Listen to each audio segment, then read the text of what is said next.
We used this toilet for about 8 years with only minor leaks occasionally. That is despite there being at least 10 things that could have been improved when installing this toilet. You can see there's 2 holes at the bottom of the toilet. Those holes went on top of these bolts. And then you had this washer and nut on top of the hole. Ideally, there also would have been this plastic washer on top of the nut before putting the toilet on. That plastic washer will help keep the bolt standing straight up.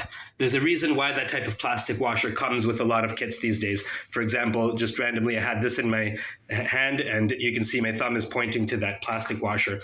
A lot of people will also put a nut on top of this plastic washer, and some people even put another type of washer on there. So there's at least 3 things that could have gone on top of this flange before putting the toilet on.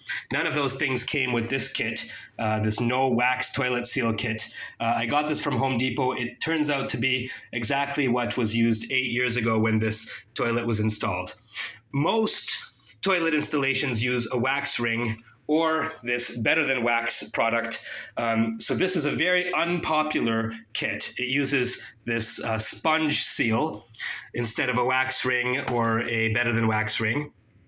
And it didn't come with those plastic washers or extra nuts or washers. And when I remove this, you're gonna see even more problems.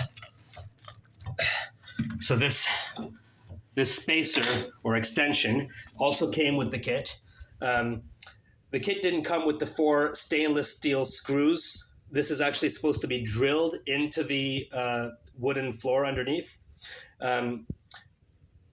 It wasn't drilled in. It's not supposed to be so easy to remove. It's also supposed to be glued to the next layer using a silicone sealant or the wax from a wax ring. None of that was used. Some people even drill 2 extra holes here. So they use 6 stainless steel screws. Here, there was 0 used. Now, this is the craziest part. This is the absolute craziest part of all this. The flange has this hole. There's a wide part and a narrow part. The bolt is supposed to go into the wide part, and then it's supposed to be moved to the narrow part so that it remains stable.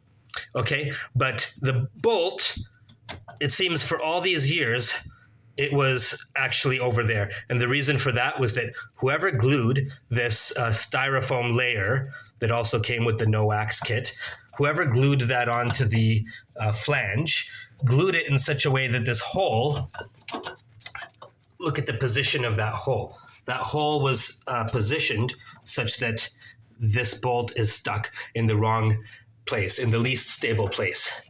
Now, when we take that styrofoam layer off, you see that there's also a crack in the flange here. Also, the screws that were used to screw the flange into the wooden floor, they were not stainless steel screws. They're all rusted over here, and that's why it's going to be hard to remove that flange now. So the toilet with the bolts being so wobbly and not so stable,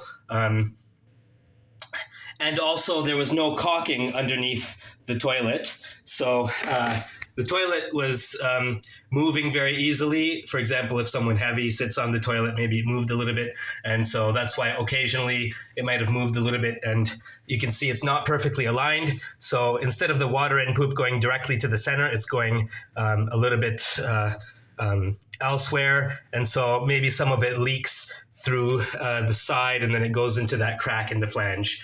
Another thing that is often done, which wasn't done here, is these bolts are cut, and then you have this lid. That lid goes on top of the hole.